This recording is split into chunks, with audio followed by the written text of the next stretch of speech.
Hello, my name is Teacher Evelyn, and I wanted to talk to you today about ways that you can improve your bookings if you are a teacher with VIPKID. Number one is your profile picture. When I got hired, I was told that you want a good professional headshot. That's all I was told.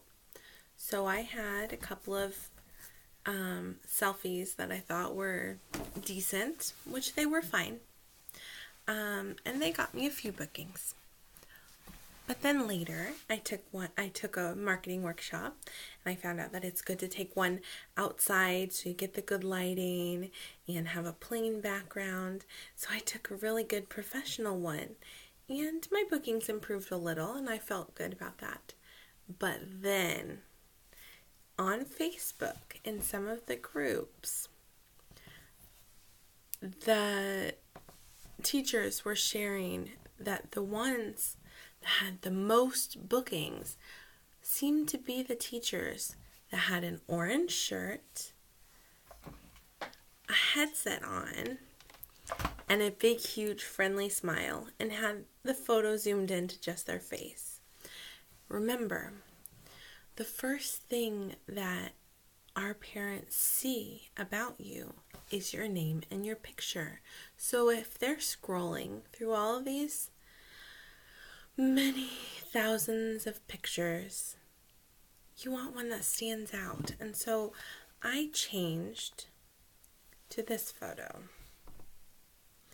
Notice that I look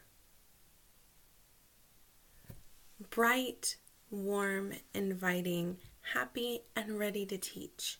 So I've got a necklace on, I've got my makeup done, I've got my hair done, I've got my headset on, I've got my orange shirt, I've got my school background, I've got good lighting, big smile, and that has helped a lot with my bookings. So your number one thing is your profile picture. I know a lot of people complain that, I've changed my profile picture so many times and it's not helping me with bookings. It's not the number of times you change it, it's what is the photo, okay? Number two is your bio. Your bio is a paragraph about yourself. You'll want to double check with Google Translate it into Chinese and then back into English to make sure that nothing is translated weird. But keep in mind that the bio that you write is just inspiration for our wonderful coworkers in China who are going to read the bio that you wrote and completely rewrite your bio to make you sound good according to their culture, according to their perspective with the parents. And so they're going to rewrite your bio to your advantage. So I found that out in the marketing workshop. That is not hearsay. Anyway, so your bio, you don't want to focus on, I'm a fun teacher. You don't need to talk about that. You need to talk about your experience as a teacher, your education. Focus in on that and add a few fun details that make yourself unique. Talk about your hobbies and keep the language simple so that it translates well. Short sentences, not complicated ones, not complex vocabulary. Keep it simple so it translates well. Number three is your video. I've seen both YouTube videos and in the marketing workshop, they suggest that you have an edited video. You need to keep it short. Mine is about 30 seconds. The shortest probably should be 15 seconds. The longest should be about less than a minute because, again, the parents are scrolling through profiles, clicking, watching a short video, and going on. They don't want to watch a big long video. So keep it high energy, simple English, bright, cheery, makeup done, orange shirt in your classroom.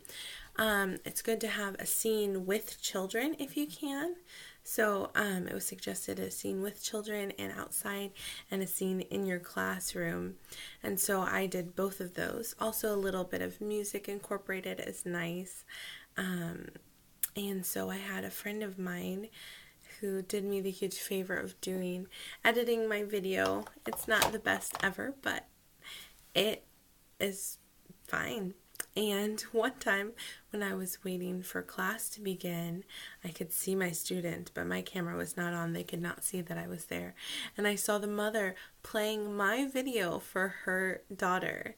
I could hear my video being played. So keep in mind that your student, their first impression of you is that video.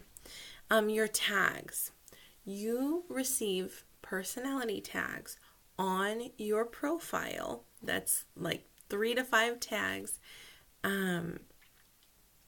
that the parents use for looking up, I want a teacher who has good error correction, or I want a teacher who is traditional. That's one of my tags. Or I want a teacher who's patient. So they look up those personality tags, and you don't know what those tags are until you send in a ticket and request, I would like to know my tags, and they'll tell you your tags. And if you want to know how to send in a ticket, you can watch my video about the fresh desk. Okay.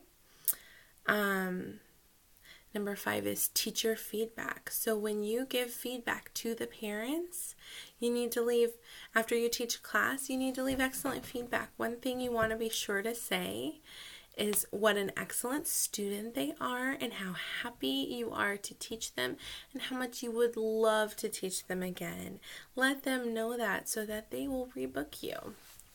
Also, always thank them for booking with you. Number 6, 5 Apple reviews. Those parents, they're going to give you reviews, and that's going to show up on your profile. They also give you personality tags, and they say, oh, this teacher has excellent props, or this teacher is great at error correction, or this teacher is patient. And they also leave you a review. They give you 5 apples, hopefully, which is like giving 5 stars, but we're teachers, so we get apples. Get the joke? Ha ha ha. So, you want 5 Apple reviews. I'm blessed that I just received my 40th 5 Apple review, and I haven't gotten any lower than that.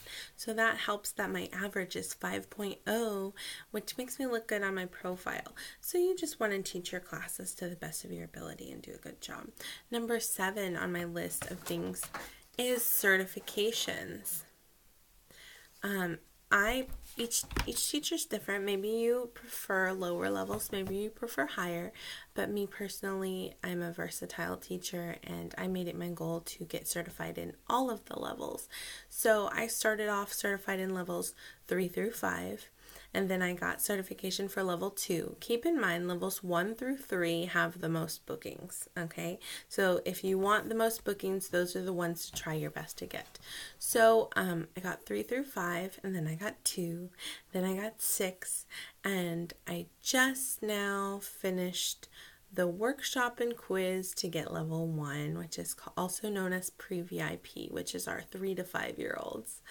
And so, if you're willing to teach more levels, you have more opportunities for certifications. It takes time. I'm 3 months in, and I'm about to have all of the certifications. So it takes some time. You need some experience before they start adding on to your certifications. Number 8 is regulars. Those are those students that continuously book you. Many of my students have only booked me one time, and they've moved on to other teachers. That was their prerogative. But my job is to market myself and to encourage my students as much as I can to want to come back to me. And so I try to be the best teacher that I can be, have the best classroom and the best class that I can. Number 9 is open your schedule, especially when you're new.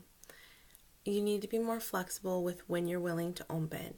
When I was new, I opened many, many more time slots than I do now. Now that my time slots are filled more rapidly, I can be more picky about what times I want to work. My first 2.5 to 3 months, I opened a lot more time slots than I do now because now I know that they will be booked. Before, it was just whatever I could get, and so I would close them as they got booked. Close the ones around it so that I didn't have too many in a row and get overwhelmed. Okay, well, those are my 9 things that I wrote down. I'm going to give you a few more pointers. Okay, just between you and me, right before bedtime, if you're desperate for more bookings, right before bedtime, I'm talking 9:30 at night, Central Time, close all of your available time slots and reopen them every night. And especially definitely do this on Sunday night before the frenzy. The frenzy, don't get discouraged when you're new if you don't get bookings on the frenzy. The frenzy is mostly for established teachers. And keep in mind that you will have students trickle in and bookings trickle in throughout the week. But the frenzy is when VIPKID opens up the bookings for the following week, the week following the following week, for parents to book you. And so that schedule opens up, and the frenzy is that at noon in Beijing Monday morning, which is about 11 o'clock at night Central Time, now that we've had daylight savings time, it was 10, those bookings are opened up, and the parents rush to get their favorite teachers, and that's called a frenzy. I thought it was mostly for regulars. I recently have been getting first-time MC students. That's major course students. So, anyway, apparently it's not just for regulars. But, again, closing and reopening those time slots bumps you up in the apps to more visible to the parents. Some people have said, is that hearsay? Is that just a rumor? It has worked for me almost immediately on some occasions. Closing and reopening those time slots right before bed makes you more visible on the app, and the parents can find you. Also, another thing that I didn't write on my list, I would say number 10 is being just over the top, thankful, polite, and friendly towards the staff in China, because remember, they can choose whether to help you out or not, whether to do you a favor or not. And so definitely be very thankful and friendly with them on your tickets and in your interactions with the firemen. Thank you very much. Bye.